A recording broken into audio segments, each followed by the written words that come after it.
Hey hello my beautiful viewers, अस्सलाम वालेकुम। कैसी हो सब? आई होप सब ठीक होंगे, बढ़िया ही होंगी।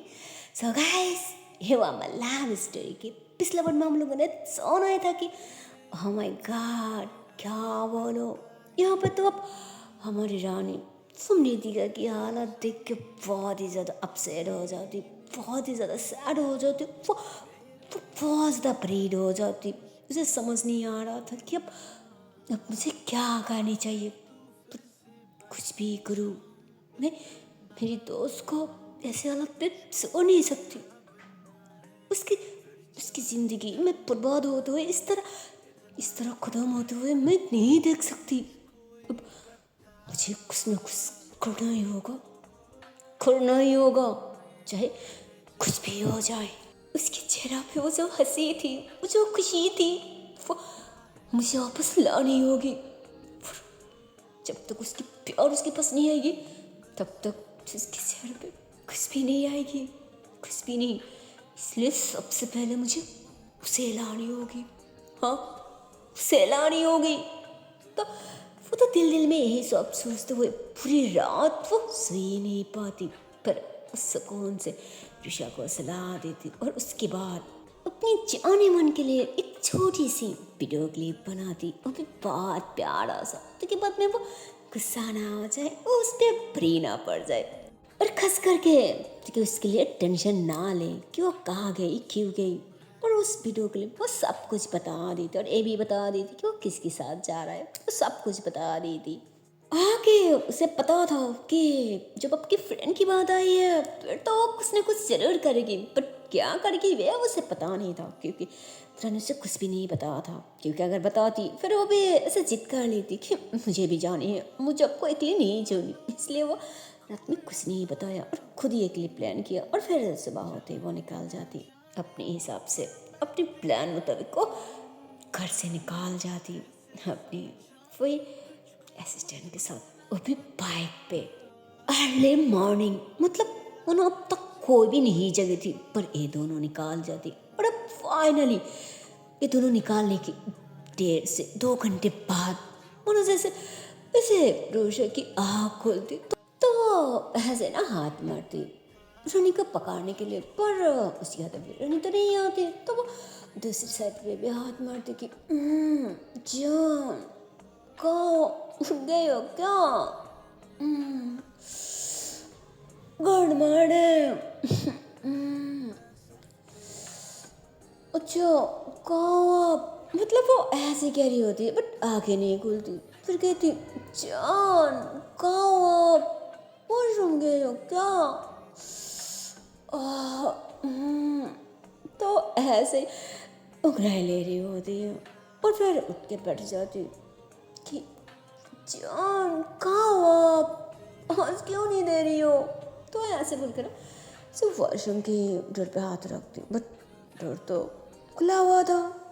तो कहती अरे अब तो वॉशरूम में भी नहीं है, पक्का किचन में गई होगी। हाँ, फिर वो किचन में भी आती कि जान, तो ऐसे बोल के ऐसे हर तरफ दिखने की कोशिश करती, पर सामने तो कोई भी नहीं थी। तो अरे रानी कहाँ चली गई? थोड़ा भाग के अंदर आती कि रानी कहाँ है आप? जान क्या कर रही हो? देखो मुझे सुबह सुबह मस्ती अच्छी नहीं लग रहा है यार, पता नहीं मैं आपको कैसे समझो। अच्छा जो भी है, प्लीज अभी के लिए आ जाइए प्लीज। पर फिर भी कोई आवाज, कोई रेस्पॉन्स बिल्कुल नहीं। तो कहती यार ये घर पे है भी नहीं। शिट, एक काम करते हो, पहले बाहर जाके देख के आती हूँ, अगर बाहर मिल जाए ना फिर देख रहा हूँ मैं तो इसकी मजा चखाऊंगी। हाँ, तो ऐसे बोल के बाहर आती हूँ, तो बाहर तो उसकी गाड़ी अभी भी रुका हुआ था। तो कहती घर तो ये भी पड़ा है। फिर वो घर के पास भी जाती, घर टच करती, पर हर तरफ लॉक किया हुआ था। फिर से अंदर आती, फिर रानी कहाँ हो आप? यार जल्दी आ जाइए ना, देखो मुझे टेंशन हो रहा है, एक तो हॉस्पिटल जानी है, फिर अब मस्ती। यार प्लीज देखो मैं अभी भी अच्छे से कह रही हूँ, अगर फौरन मेरे सामने नहीं आई ना फिर देखो, मुझे नहीं बात करनी। हाँ तो ऐसे बोल के ना बेड को अस्सी से समेटने लग जाती और तभी अचानक उसकी नज़र फ़ोन पे चले जाती। तो फ़ोन हाथ में ली तो और टेबल पे रखने वाली होती और तभी स्किन एकदम से ऑन हो जाती और साथ साथ वीडियो भी चलना स्टार्ट हो जाती। जो देख के मुझे तो बेड पे बैठ जाती, वो भी सर पकड़ के। उसे बहुत ज़्यादा गुस्सा आ रहा था और जितना गुस्सा आ रहा था ना उससे भी ज़्यादा उसे टेंशन होने लगती। क्या निकल के मुझे फिर अब ऐसे कैसे कर सकती है? हाँ मैं आपको अभी बताती हूँ। तो ऐसे बोल के गुस्से में अब कॉल करने लग जाती, बट उसके फ़ोन पे तो कल जा ही नहीं रही थी जिस पे आप टेक्स्ट करते कि हे कहाँ है आप? हाँ अब ठीक तो है ना? हाँ और कॉल क्यों नहीं जा रहा है? हाँ प्लीज़ प्लीज़ मुझे कॉल बैक कीजिए। हाँ फौरन अभी की अभी मुझे बात करनी है आपसे, समझिए आप अभी। तो टेक्स्ट भेजती थी, रानी फौरन सीन करती तो मुस्कुराने लगती। पागल कहीं की, पता था कि परेशान हो जाएगी इसलिए तो वीडियो क्लिप छोड़ती, फिर भी यार ये भी ना सच में। तो ऐसे बोलकर वो भी एक वॉइस नोट करते वो सेंड कर दी थी कि जान प्लीज़ क्यों परेशान हो रही हो, मैं ठीक हूँ और हाँ मैं कॉल नहीं कर सकती क्योंकि यहाँ पे नेटवर्क बहुत इशू है इसीलिए। और वैसे तुम बिल्कुल टेंशन मत लो, मुझे कुछ नहीं होगा। और हाँ वो मेरे साथ मेरी छोटी प्रो है ना, वो मेरी ध्यान रखेगी, तुम प्लीज़ टेंशन मत लो। तो कहते हाँ रखेगी। वैसे मैं उसे ज़्यादा अच्छे से जानती कहाँ है, जो मुझे भरोसा होगी, मुझे यकीन होगी, मुझे कोई टेंशन नहीं होगी। हाँ जिस पे अब वो लड़का ऐसे क्या चिल्लाते हुए कहती हाँ भाभी जी मुझे पता है और हाँ अब भरोसा रख सकती है, मैं तो मेरे मैडम जी को कुछ नहीं होने दूंगी, अब रिलैक्स रहे ओके। जिस पे ए बॉय सुन के ऋषा एकदम से शॉक कि अब कि वो असिस्टेंट ने क्या बोला था, क्या उसने मुझे भाभी जी कहा? हाँ क्या क्या वो सब जानती है, मुझे बताइए देखिए मैं दिमाग खराब मत कीजिए समझी ना। जिस पे वो मेरी रानी वो बहुत प्यार से कहती, मतलब फिर से एक वॉइस नोट करती कि मेरी बीबी जान मैं अभी एक बहुत इम्पोर्टेंट काम में जा रही हूँ ना, इसलिए मैं आपको अभी कोई एक्सप्लेन नहीं कर सकती। पहले मैं से सारी काम निपटा के बस लौट के आती हूँ, फिर मैं अच्छे से समझा दूँगी। अब बस अपना ध्यान रखना और कोई टेंशन नहीं, मतलब मुझे लेके कोई टेंशन नहीं ओके। और हाँ हो सकती हो तो फ़ौरन रितिका के पास चले जाना हॉस्पिटल और उसका ध्यान भी रखना, पता है ना बेचारी दिल से टूट चुका है, इसलिए आप उसे के लिए छोड़ना बिल्कुल ठीक नहीं होगा। प्लीज़ समझ रही हो ना जान मेरे कहने का मतलब। तो ऋषा भी ऐसे सोच के समझ गई, रिलैक्स मैं अभी जा रही हूँ और उसे कुछ नहीं होगा, अब बस अपना ध्यान रखना और सही सलामत आप बस आ जाना। याद रखना मैं आप अभी के इंतजार में हूँ जनाब, love you. Oh god Risha की ये बात, उसके कहने का वो आवाज़ है और तुम उन्हें एक अलग ही जुनून, एक अलग ही तरह पैदा कर देती। वो एकदम से शांत पड़ जाती कि मैं भी समझी ना, समझ लो बस ये हो गई ये हो गई ओके। लव यू एलआर, अब बस no tension no calls okay bye. तो वो ऐसे बोलकर फौरन कल कट कर देती और नहीं तो वो भी ऋषि के साथ सब थोड़ा और ज़्यादा इमोशनल हो जाते, बट अंदर से बहुत ज़्यादा खुश हो जाती कि थैंक गॉड मेरी जान नाराज़ नहीं हुई मुझसे। अरे मुझे तो लगा तो कुछ ज़्यादा ही भड़क जाएगी गुस्से में कि छोड़ के क्यों आई, लेके क्यों नहीं आई, पर ऐसा कुछ नहीं हुआ। कर्ड गर्ल समझदार है, इसलिए तो इतनी आसानी से मान गई, और नहीं तो अच्छा हुआ, अब थोड़ा अच्छा फील हो रहा है, रिलैक्स फील हो रहा है।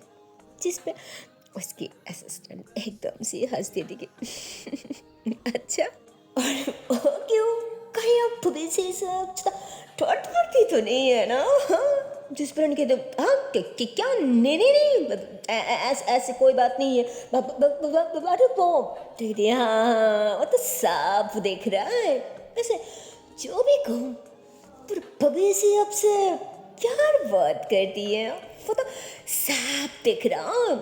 जिस पे रानी उसकी बात सुन के थोड़ा मुस्कुरा देते, उसे बहुत अच्छा लगता, और फिर कहते हाँ हाँ मेरी भाई, ये बात तो तू बिल्कुल सच कहा, पर अब इस वक्त छोड़ और देख के चल। वैसे इस रास्ते इतनी सुनसान क्यों है? तो कुछ भी नहीं दिख रहा है, ना कार वगैरह, ना वो जो गाँव में होती है ना छोटी छोटी दुकान वगैरह, कुछ भी नहीं दिख रहा। तो कहती अरे नहीं नहीं मैडम जी, ऐसा कुछ नहीं है, हाँ कि इस तरफ नहीं है, इस तरफ सिर्फ खेती खेत है ना, इसीलिए। पर उधर देखिए ना, उधर सब कुछ है, वो देखिए देखिए घर वगैरह भी है, और वो छोटी छोटी दुकान वगैरह भी है। लो अब उधर देखो, लगता है खाने के डब्बा है। तो रानी कहती हाँ हाँ, फिर एक काम करो, चलो अभी हम वहाँ से कुछ खा लेती है, भूख लगी है ना? तो वो भी कहती ऐसे भूख तो बहुत लगी है। तो रानी कहती क्या भूख लगी है? तो फिर पहले क्यों नहीं बताया, पागल हो क्या? फिर पहले कहीं रुक जाती ना, कुछ खा भी लेती। तो भी ना यार, कभी नहीं सुधरेगी, अब कर कर देख क्या रही है, चल जल्दी। फिर वो लड़का फौरन बच पार कर दी, और फिर दोनों की दोनों अंदर जाके बैठती, रानी खाना वगैरह ऑर्डर करती, और खाना आते ही दोनों की दोनों खाने लगती। और इधर हमारी रोशा वो बहुत ज़्यादा एक्साइटेड थी, बहुत ज़्यादा खुश थी, मतलब इसलिए खुश नहीं थी कि रानी उसे अकेली छोड़ के गई, उसे मौका मिल गई है, वो अब उछलने लगेगी, ऐसा कुछ नहीं थी भाई। इस कारण तो वो रानी पे थोड़ा गुस्सा जरूर थी, बट अभी वो गुस्सा एकदम से समंदर हो चुकी थी, गायब हो चुकी थी ना। इसलिए कि रानी की वो जो असिस्टेंट थी ना, उसने जिस तरह से उसे भाभी जी बुलाया था ना, ओह माय गॉड, ऊपर से अपनी जान भी उससे बार बार सॉरी बोल रहा था, लव यू बोल रहा था, इसलिए तो वो अब कुछ ज़्यादा ही खुश हो जाती कि अब लग रहा है ना कि मैं कोई बंधन में बन चुकी हूँ। हाँ क्या क्या बोला भाभी जी, वाह कितनी प्यारी वर्ड है यार, सच में मुझे तो बहुत अच्छा लग रहा है, बहुत अच्छा। सच को तो मुझे इस तरह कभी किसने नहीं बुलाया, लगता है इसलिए कुछ ज़्यादा एक्साइटेड फील हो रहा है। पर हाँ, उसने क्या कहा, ओह शिट, मुझे मुझे हॉस्पिटल मृतिका की पास जाना है, यार शिट शिट शिट, बहुत लेट हो रहा है। तो ऐसे बोलकर ना जल्दी जल्दी में वॉशरूम की तरफ भागती, फ्रेश वगैरह होती, और फिर जल्दी जल्दी में कुछ खाना वगैरह भी बना लेती ना उसकी माँ के लिए, और उसके लिए सूप एंड रोल वगैरह, मतलब बहुत कुछ बना लेती जल्दी जल्दी में भी। और फिर वो अच्छे से तैयार वगैरह हो के हॉस्पिटल के लिए निकाल जाती, थोड़ी देर में वो हॉस्पिटल आ जाती, और हॉस्पिटल आते ही पहले वो आंटी जी से मिलती थी, देखते हो उनकी तबीयत कैसी है। तो उन्होंने अब बिल्कुल ठीक ठाक थी, और अपनी बेटी की कैबिन में बैठा हुआ था, बट अपनी बेटी से कोई बात नहीं कर रहा था, क्योंकि उन्होंने बहुत ज़्यादा गुस्से में थी, और एकदम से खामोश थी अपनी बेटी से, मतलब अपनी बेटी की तरफ देख भी नहीं रही थी, उन्होंने इस तरह के गुस्से में थी। और रीतिका को भी वैसे अंदर से हिम्मत ही नहीं चिटा पा रही थी कि मैं अपनी माँ से बात करूँ तो कौन से मुँह से करूँ, क्योंकि मैं खंड की ऐसे, देखिए उन्हें गुस्सा आए, मुझ पर नाराज हो जाए, यार मैंने क्या कर दी, मैं जो क्या वो माफी के लायक नहीं है, नहीं है। तो वो भी अपनी माँ की तरफ देख भी नहीं पा रही थी, हिम्मत नहीं जुटा पा रही थी, तो इन दोनों के अंदर ऐसे ही चल रहा था। फिर उषा अंदर आती और अपनी आंटी को खाने को बोल देती और फिर मृतिका के पास जाके वो खुद अपने हाथों से उसे खिलाने की कोशिश करती, जबकि वो मना कर रही थी कि मुझे भूख नहीं है, मुझे नहीं खानी। पर वो कहाँ ही मानती, वो कहाँ ही सुनती। वो तो मृतिका कुछ ज़बरदस्ती खिला रही होती है। उसकी माँ बस ऐसे बस में बैठ बैठ के इसे देख रही होती है और सोच रही थी। वैसे देखने को रिश्तेदारी में तो कुछ नहीं लगती, पर हरकत व्यवहार जिस तरह से मेरी पीठ की फिकार खा रहा है, जिस तरह से ध्यान रख रहा है, उसे उसे समझा रहा है, उसे सहारा दे रहा है, ऐसा तो शायद कोई अपना कोई रिश्तेदार भी नहीं करती। वो लोग भी फेल हो जाती। सच में मानना पड़ेगा, पढ़ा होके भी ये दोनों उसकी कितनी अपना है, कितनी करीबी है। और एक मैं हूँ जो एक गलती के कारण मेरी बेटी को माफ़ी नहीं कर पा रही हूँ, कभी सही करी हूँ। और फिर एकदम से आंसू पूछती नहीं, वो हरकत की ही ऐसे, वो माफ़ी के लायक नहीं है। हाँ, वो माफ़ी के लायक नहीं है। तो इतने में परेशान की तरफ देखती कि आंटी क्या हुआ, का क्यों नहीं रही है। फिर उन्होंने थोड़ा सा मुंह में डालती और फिर उसकी तरफ देखती कि अरे बेटा तुम भी आ जाओ ना, चलो तुम भी कुछ खा लो। तो क्या बोलो, उनकी बात सुन के ऋषा एकदम से शॉक्ड कि हाँ मतलब इसने कल रात से अब तक अपनी बेटी से एक लफ्ज़ भी नहीं कहा और ने इसकी तरफ एक बार देखा है। उन्होंने आई मुझे खिलाने, हाउ दिस इम्पॉसिबल, ऐसे। तो उन्होंने फिर से कहती क्या हुआ बेटा, मैं कहानी क्यों कह रही हूँ, चलो। तो वो फिर से मना करती कि हाँ नहीं आंटी मुझे नहीं, अब खा लीजिए ना। जिस पे मृतिका भी कहती नहीं मुझे पता है तूने अब तक कुछ नहीं खाया, इसलिए तो झूठ मत बोल, ओके ना, चल खा ले।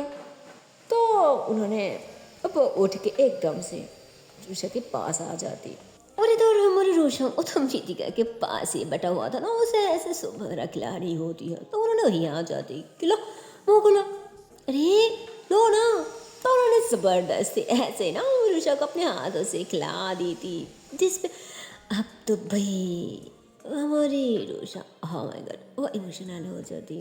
उसे अपनी फैमिली की बात याद आ जाती, जिस तरह उसकी माँ उसे ऐसे ज़बरदस्ती अपने हाथों से खिलाया करती थी। उसे सारी की सारी अब याद आने लगती और उसकी आंखों पे आंसू आ जाती।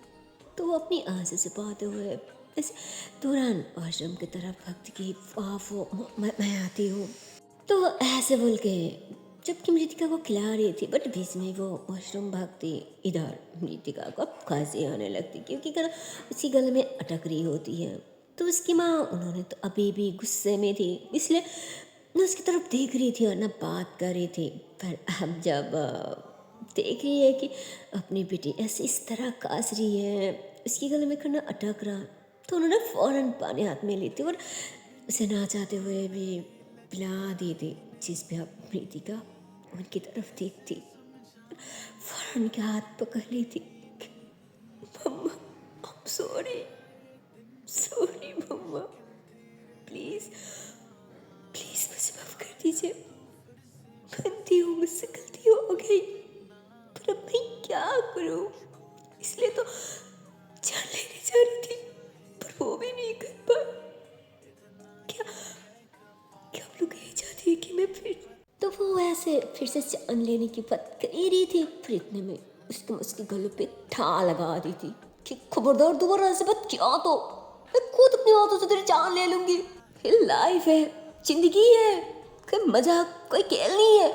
जो एक बार खेल लिया मजा नहीं आया तो फिर से दोबारा खेल लो। तो नहीं समझेगी बेटा, जब हमारी तरह होगी ना तब समझेगी, इससे पहले नहीं। मैं माँ हूँ तेरी, मुझे बर्दाश्त नहीं होता तेरी दर्द, पर वो भी मैं तुझे कैसे समझाऊँ। तू कभी नहीं समझेगी बेटा, भी नहीं कि हमारे अंदर क्या बीत रही है। और यही बात जब तेरी पापा को पता चलेगी फिर उन्हें कैसा लगेगी। उन्होंने उन्होंने पता नहीं क्या ही कर जाएगी। यही सोच सोच के मुझे घबराहट हो रहा है, मुझे डर लग रहा है।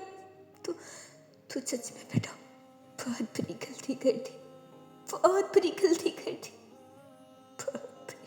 पता नहीं इसका भरपाई कैसे होगी। क्या वो सब कुछ जान के अब तुझे शिखर करेगी या फिर वो फिर लेगी। मुझे कुछ समझ नहीं आ रहा है। अगर ऐसा हो तो हम क्या करूं, समझ में मुंह कैसे दिखाऊं। पता नहीं, मुझे कुछ समझ नहीं आ रहा है, कुछ समझ नहीं आ रहा है। जिस पर अपनी थी अपनी माँ को डांट लिया करी थी, इसलिए तो माफी मांग रही हूँ। मम्मा प्लीज माफ कर दीजिए। मुझे समझ नहीं आ रहा है कि अब इस वक्त मुझे क्या करनी चाहिए। क्या मुझे यहाँ से चले जाना चाहिए या फिर मुझे चंद तो वो ऐसे फिर से कहने वाली होती है तो इतने में रुषा आ जाती है कि अरे वाह, लगता है सारी प्रॉब्लम सॉल्व हो गया। फिर अरे जब माँ बेटी है सच में तो डरने की क्या बात है। अरे अब बस रिलैक्स रहना, मेरा जनाब है ना तो सारी प्रॉब्लम देखना पटक से सॉल्व कर देगी। हाँ तो अब तो जनाब की बात सुन के उसकी माँ शॉक हो जाती कि हाँ क्या क्या बोला जनाब, फिर जनाब कौन है। तो इतने में वो एकदम से हड़बड़ा जाती कि वाह वो क्या क्या मितिका मैं क्या। तो इतने में मितिका कहती अरे वो रानी गई है ना, उसकी वो असिस्टेंट को लेके वो वहाँ गाँव में वो मेरे लिए हाँ वो है ना रुषा। हाँ तो कहते हाँ आंटी जी आप भी ना क्या हरबत पकड़ ली थी है, हरबत को सीरियस लेती है। मैंने तो बस ऐसे ही कह दिया ना बात बात पे। हाँ बेटा आइए इधर, राम खाना हो गया ना, लीजिए पानी भी खा लीजिए। तो ऐसे बोल के ना मेदिका की तरफ देखती और इधर ना बहुत ज़्यादा हंसी होती है कि यार तू भी ना क्या। अब चुप हो जाओ, कोई भी लफ्ज़ नहीं। पहले ही मम्मा मेरी बात को लेके मेरी हरकतों को लेके टेंशन में है, और अगर अब फिर से तुम दोनों के बारे में पता चले ना फिर तो पता नहीं मेरी माँ क्या ही कर जाएगी। इसलिए मेरी माँ ये जी वो जी हाँ जी नो जी बस मैं कह रहा हूँ अभी के लिए ओके ना। तो वो बेशरा में कहती ओके, पर अब हमारी शादी हो गई है तो बाद में तो सबको पता चलेगा ना। तो कहती हाँ मेरी माँ, पर पहले मेरी प्रॉब्लम सॉल्व होने दे बाद में ओके ना। तो कहती हाँ ठीक है। क्रूज गई। तो कहती हाँ मैं क्रूज, तो क्रूज नहीं है क्या, देख मेरी हालत पे तरस खाना क्या यार। तो कहती ओके ओके ले लेट जा। तो ऐसे बोल के वो अमृतिका को फिर से लेटा ही रही थी और फिर कहती अरे नहीं नहीं रुक जा वो फिर से रह गई ना, उठ बैठ जाओ। फिर सब फिर से ज़बरदस्ती बैठा देती कि पहले मेडिसिन खा ले बाद में। तो ऐसे बोल के जब अमृतिका को ऐसे उठा रही थी ना तब उसके मांग में जो सिंदूर था ना अमृतिका वो देख लेती कि क्या। तो उसकी माँ कहती क्या क्या क्या हुआ बेटा। तो कहते नहीं नहीं मम्मा कुछ नहीं, अब बैठिए ना, रुषा है ना वो खिला देगी मेडिसिन, आप टेंशन मत लीजिए। तो उन्होंने बैठ जाती कि ठीक है। तो ऋषि कहती ये पागल कहीं की चिल्ला क्यों रही हो, वहाँ क्या है। तो कहती अरे पागल फिर तेरे सर पे क्या लगा रखा। तो कहती क्या कुछ भी तो नहीं है। तो कहती अरे पागल वो सिंदूर। तो कहती ओह शिट हाँ तो क्या हुआ, मैंने लगाया ऐसे शादीशुदा हूँ लगा ही सकती हूँ। तो कहती हाँ पर अगर मम्मा पूछ लिया कि क्यों लगाई तेरे पति का ना तो मनाएगी क्या मुझे। पहले मैंने जो हरकत किया और अब यार अरे कवर कर लेना। तो कहती अरे अब मैं कैसे कवर करूँ। तो कहती यार अरे दुपट्टे से ढक ले। जिस पर रुषा मुस्कुराती कि अरे पागल तू इतनी टेंशन क्यों ले रही है, मेरी बात है ना मैं संभालूंगी। पर वैसे भी ज़्यादा नहीं लगाया, थोड़ा सा मुझे नहीं लगता कि नज़र पे आएगी। तो कहती माँ है इन लोगों से बचना इतना भी आसान नहीं है। तो कहती जो भी है मैं नहीं हटाऊँ, ऐसे रहेंगे जो भी होना है होने दो, यार तो भी ना तो अरे चुप हो जा ले, अब मेडिसिन खा ले और चुपचाप लेट जा। तो कहती ठीक है। फिर वो मेडिसिन देती और फिर पानी भी पिलाती। उसके बाद उसे ऐसे धीरे से लेटा देती कि आप कैसा लग रहा है। तो मृतिका कहती अच्छा लग रहा है, फिर सच को तो टेंशन बहुत हो रहा है, पता नहीं हुआ क्या हो रहा है या फिर क्या होगी। क्या रानी से कांटेक्ट ऑफ आया, ऐसे वहाँ पर नेटवर्क की बहुत इशू है। जिस पर ऋषि गई थी हाँ कि बात नहीं हो पाया, बट मैसेज जरूर हुई थी, पर वो बिल्कुल ठीक है, अब तक नहीं पहुँची, बहुत जल्दी पहुँच जाएगी। तो कहती क्या क्या मेरे से मैसेज हो सकती है। तो कहती नहीं, साफ मना कर दी कि no tension, no calls, no message, समझे ना, इसलिए अब रेस्ट करो और बाकी जो होगी वो संभालेगी। तुम्हारी तबीयत खराब है ना, इसलिए बस शांत रहो और रेस्ट करो। तुम्हें बाकी कोई भी टेंशन लेने की कोई ज़रूरत नहीं, इसके लिए हम हैं ना। तो बस रिलैक्स करो। पर कहती प्लीज़। तो ऋषि कहती मैंने कहा ना बस रिलैक्स। तो चुप हो जाती कि ठीक है। पर सच को तो टेंशन आ जाती है, क्या करूँ। तो ऋषि कहती अच्छा कोई ना, एक काम करो आँखें बंद कर लो, मैं हूँ। तो फिर रितिका आँखें बंद कर ली तो रुषा पास में बैठ के उसके बालों पे ऐसे हाथ बुला रही होती है कि सो जाओ, ओके। तो ऐसे आँखें बंद करती, बट क्या करूँ, फिर भी तो अंदर से टेंशन हो ही जाती है ना, टेंशन आ ही जाती है। वो हर बात पर ऐसे सुसने लग जाती है और उसकी आंखों पे आंसू आ जाते हैं। रुषा को लगती कि शायद वो सो रही है, पर क्या सो रही है यार, उसके अंदर तो कोई अलग ही तूफान चल रही थी, अलग ही टेंशन हो रही थी। पर इतने में उसकी माँ ऐसे ही रुषा को इशारा करती कि बेटा थोड़ा इधर आ जाना। रुषा उनके पास आ जाती कि बाहर चलो। फिर बाहर आती कि अब तुमसे समझ नहीं आ रहा है फिर नहीं क्या करने वाली है।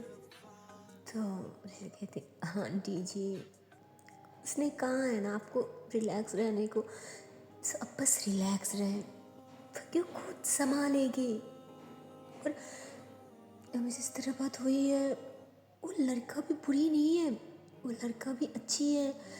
अगर बात बन जाए सब ठीक ठाक रहे तो जो रितिका के लिए भला होगी उसने यही करेगी। अब बस रिलैक्स रहे। जिस पर उन्हें कहती मैं तो रिलैक्स हूँ, पर पता नहीं जब उसके पापा आ जाएगी और जब मुझसे मुझे पूछेगी कि बेटी को क्या हुआ है, समझ नहीं आ रहा है बेटा, मैं तो क्या जवाब दूंगी और कैसे बताऊंगी मेरे पति के बारे में कि उसने क्या किया। मुझे तो मुझे उनके सामने बात रखती कि आंटी प्लीज़, वो बेटी है आपकी, गलती हो गई है इसलिए वो बहुत ज़्यादा गिल्टी में है।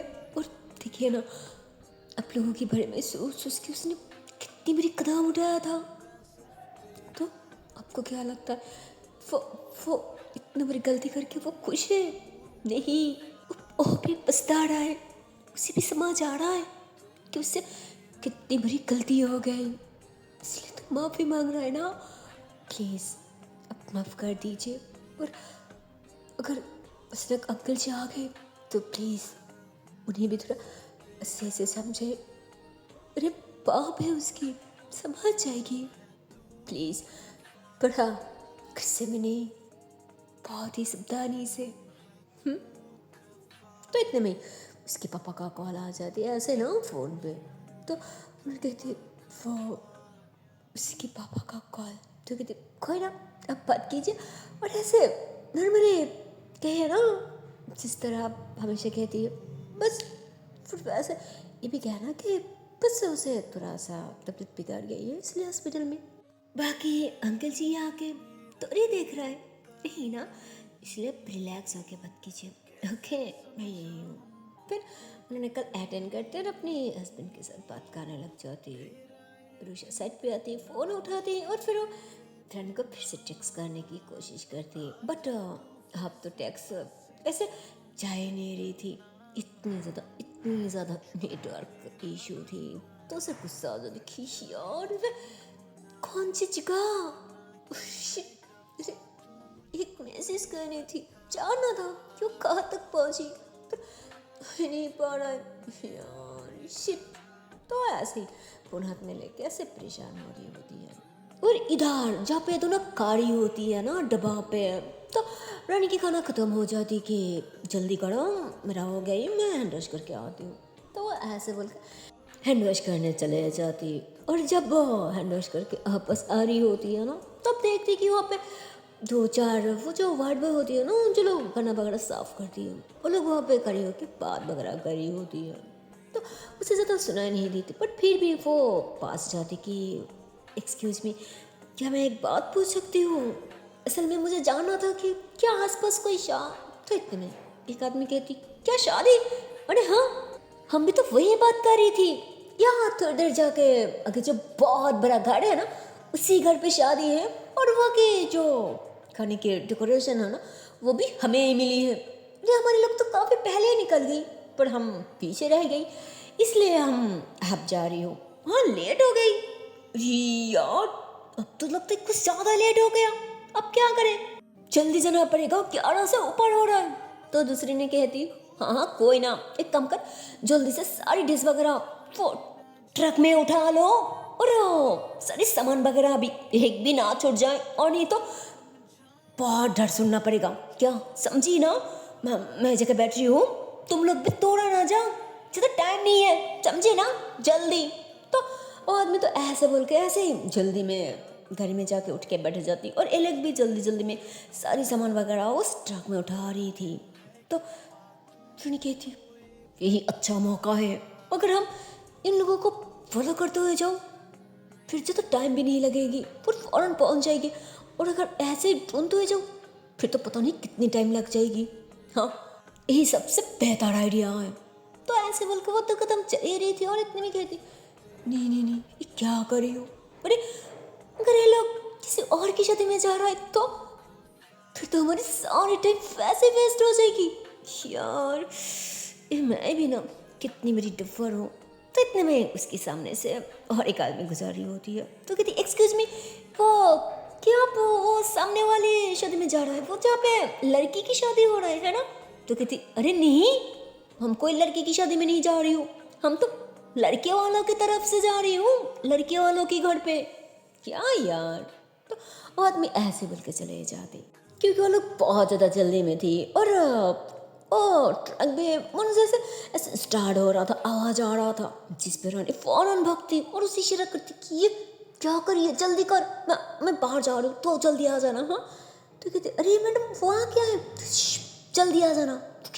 तो ऐसे बोल के ऐसे बाहर की तरफ आती और खाने की पैसा भी देती, और फौरन ऐसे बाइक के पास आके खड़ी हो जाती। तो अब उसकी असिस्टेंट आ जाती कि वहाँ क्या है? तो कहती, एक काम कर, वो जो ट्रक स्टार्ट हो रहा है ना, हमें उस ट्रक को फॉलो करनी है। तो कहती, अरे हम उसे फॉलो करने नहीं आया, हम तो शादी वाले घर पे आई हो ना, उस नया दुल्हा को ढूंढने। तो फिर तो कहती, अरे बेवकूफ, ये लोग भी उसी घर पे जा रहा है जिस घर पे शादी हो रहा है। हो सकती है हम जिसे ढूंढने आए हो फिर वही घर है, ये लोग वही जा रहा है, और उस घर को हमें थोड़ी पता है, पर ये लोग वहाँ जा रहा है। अगर हम इसे फॉलो करो, फिर हम बहुत जल्दी पहुँच जाएंगे, समझी ना? तो इतने में वो ट्रक जारी होती है, तो वो भी जल्दी जल्दी में बाइक में बैठती और बाइक स्टार्ट करती, रानी भी बैठ जाती है, और अब ये लोग उस ट्रक को फॉलो करते हुए जा रही होती है। और मनो जैसे घंटों बाद फाइनली वो लोग आके उस घर के बाहर गाड़ी रुकती, और ये लोग भी अपना बाइक रोकती, तो उन्हें देखने लग जाती, क्योंकि वो घर सच में बहुत बड़ा था, और हर तरफ लोग ही लोग थी, मतलब काफ़ी सारे लोग वगैरह थी, और शादी की धूमधाम भी हो रहा था, आवाज़ भी आ रहा था म्यूजिक की, और चांस को तो देख के ही लग रहा था कि यह शादी वाली कार है। तो वो दोनों बैग से उतारते, रानी इशारा करती कि साइड पे रुका दो। तो वो एक साइड पे जाके बाइक रोकती और फिर कहती अब क्या करूँ। तो रानी कुछ सोचती और फिर कहती क्या करूँ मतलब अंदर जाऊँ और अगर कोई कुछ पूछे तो कह दो कि हम उसके दोस्त हैं दैट्स इट। तो कहती ठीक है। फिर ये दोनों के दोनों अंदर जा रही होती है, बट जैसे ही दरवाजे के पास हो जाती तो दो गार्ड उन दोनों को, गार्ड मतलब वो जो सिक्योरिटी होती है ना, वो लोग रोक लेती कि आप लोग कौन हो और कहाँ से आई हो। तो रानी कहती अरे कौन हो मतलब शादी वाली गार्ड है और कौन हो सकती है भाई, अरे हम दोस्त है उसकी, है ना। तो कहते हाँ हाँ हम दोनों दोस्त है उसकी और हम शहर से आए हो। तो एक गार्ड दूसरी गार्ड की तरफ देखती तो कहती मतलब वो दोनों अब आपस में बात कर रही होती है कि ये कर्ता ने कह दिया ना कि अपनी बेटी की कोई भी दोस्त अलाउ नहीं है, अगर ऐसा कोई आ जाए गर्दन पकड़ के से निकाल दो। तो दूसरी कहती है हाँ कहा तो यही था, फिर अब क्या करूँ। तो कहती अब क्या करूँ मतलब निकाल दो और क्या। तो कहती हाँ हाँ यही सही रहेगा और नहीं तो नौकरी पक्का चले जाएगी। तो फिर वो दोनों ऐसे बात करते हुए जैसे आगे मुड़ती तब भाई वहाँ पे तो कोई भी नहीं था, मतलब उन दोनों की बात सुनने के साथ साथ वो दोनों के दोनों एकदम से फूड हो चुकी थी वहाँ से। फिर वो दोनों कहती अरे कहाँ गई। तो एक ने कहती अरे लगता है भाग गई है ना डर के मारे, और क्या कोई ना निकाल गई तो निकाल गई, हमें क्या हम थोड़ी जानती हूँ। फिर से कोई ना अब ऐसे से देख अगर ऐसा वैसा कोई अंदर घुस गई ना तो यहाँ से नौकरी भी जाएगी और इस महीने के पैसा भी, समझी ना। तो कहती हाँ हाँ इसलिए तो इतनी ध्यान से ड्यूटी निभा रही हूँ। हाँ फिर वो दोनों अब ऐसे हर तरफ नोट करने लग जाती और इधर ये दोनों अब चुपके से एक कोने में बैठ जाती कि यार क्या करूँ अब। तो उसके असिस्टेंट कहती हाँ मुझे तो लगा ही नहीं था कि यहाँ पे ऐसा तैयारी क्या आ जाएगी, अब क्या करो। तो रानी कहती अरे यार सोचने तो दे, कुछ ना कुछ तो करना ही पड़ेगा ना। तो वो दोनों ऐसे ही सोचने लग जाती। तो इतने में ही उन दोनों के पहले से ट्रक आए थे ना, वहाँ से वो लोग वगैरह ऐसे सारी सामान वगैरह उसे ट्रक से उतारी होती है और सब उठा के ऐसे अंदर की तरफ जा रही होती है। और समझ को तो उस सारे लोग वगैरह एक ही कलर की ड्रेस पहना हुआ था, मतलब वो जो होती है ना कपड़ा वगैरह साफ करती है वाइट और वही जो पहनती है ना वाइट कलर की, तो वो सारी की सारी वही पहना हुआ था। तो इसलिए उन लोगों को कोई भी रुक नहीं रही थी, जो जा रहा था जा रहा था, जो आ रहा था आ रहा था, जिसको जो मर्जी वो कर रहा था। तो रानी कहते आइडिया, वो कहती आइडिया पर क्या आइडिया। तो कहती मैं जो कह रही हूँ अगर वो ट्रक के ऊपर जो वाइट कलर की पटली है ना उस पर ड्रेस पड़ा है और हाँ वैसे तो ड्रेस उठा लेना। तो कहती पर कैसे, वो देख रहा है ना एक आदमी खड़ा हुआ है। तो कहती अरे उसे मैं संभालूंगी तो बस ड्रेस उठा लेना। तो कहती पर वहाँ पे कपड़े हैं आपको कैसे पता। तो कहती अरे मुझे पता है मैंने सोम लिया था इसलिए तो इस कार को फॉलो करते हुए आता, कहाँ गई पागल। तो एक काम कर फटक से जा, मैं इधर से जा रही हूँ ओके। तो कहती ठीक है। जिस पे आप हमारी रानी ओह माय गॉड वो भी काय काम थी नौटंकी में। तो वो तो आप नौटंकी करते हुए अपनी बड़ी को हिलाते हुए बिल्कुल ट्रक के पास जाके खड़ी होती और अपने दोनों हाथ को ऊपर करते कि ओह यार ये कैसी जगह है, थोड़ा भी नेटवर्क नहीं है, अब क्या करूं, मैं बात कैसे करूं, घर वालों कितने परेशान हो जाएगी यार। गॉड अच्छा होता किसी की मदद मिल जाती। तो वो ऐसे ही दूसरी तरफ खड़ी होकर दूसरी तरफ देखते हुए कह रही होती है।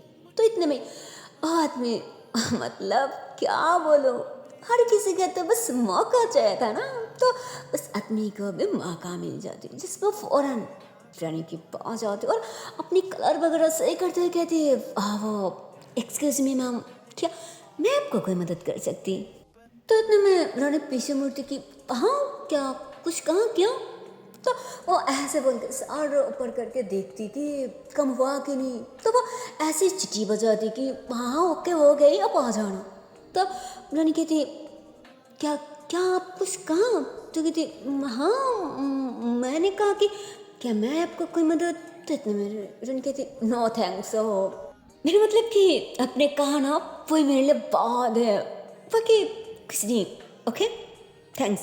तो मैं ऐसे बोल के बस पीछे की तरफ चले जाती तो कहती "हे यार सोचा था पटा लो छे।"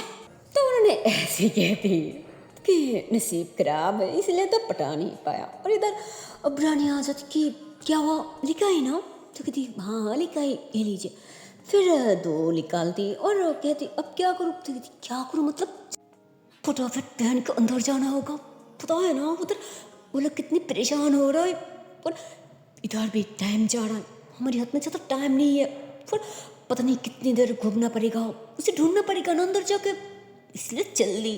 तो कहती हाँ हाँ पहन रही हूँ। फिर वो लड़का तो पहन लेती पर पुरानी तो कहती अरे ये लीजिए। तो रानी पहनने के बाद वो एक कैप भी निकाल देती कि मैडम जी आप ये पहन लो, फिर आपकी फेस कवर हो जाएगी। तो कहती घट। फिर वो ड्रेस पहनने के बाद ऊपर एक कैप भी पहन लेती ताकि उसके फेस को थोड़ा हाइड हो जाए। फिर और दोनों के दोनों अब ऐसे वहाँ से थोड़ा सा पता नहीं क्या पर कुछ उठा लेती और आराम से वही गार्ड के सामने से और दोनों बस अंदर घुस जाती। अभी आराम से किसी ने कुछ भी नहीं पूछती, जिस पे अंदर जाते और दोनों एक दूसरे की तरफ देखती और मुस्कुराते कि ये लोग बिना चश्मे गधा है, पता नहीं इन लोगों को नखरे किसने दी। तो रानी भी हंसती कि हाँ हाँ ज़्यादा मत बोलो और आगे की तरफ चलो ओके। फिर वो दोनों आगे चले आती और कहती अब क्या करो? तो कहती अब क्या मतलब देख रहा ना सब क्या कर रहे हैं, हमें भी वही करनी चाहिए। तो कहती क्या खाना सर्व करना पड़ेगा? तो रानी कहती हाँ जी अब ये भी करना पड़ेगी और नहीं तो हमारे पास ना कोई ऑप्शन है और नहीं कोई रास्ता, क्या समझी ना?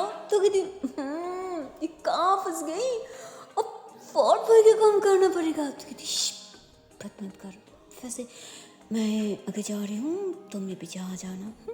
तो फिर वो दोनों ऐसे ही कुछ उठाते और ऐसे प्रिटेंड करती जैसे मेहमान वगैरह को ऐसे खाना वगैरह दे रहा है, वो दोनों ऐसे प्रिटेंड करने लग जाती और इधर उधर जाग के मतलब हर रूम की तरफ ऐसे जाग जाग के दिख रही होती है, उसे ढूंढ रही होती है कि आखिर जिसकी शादी हो रहा है वो दुल्हा कहाँ है। सो गाइस देखते हो आने वाले पार्ट में क्या होगा, तब तक कर ले tata bye bye, take care guys, bye bye.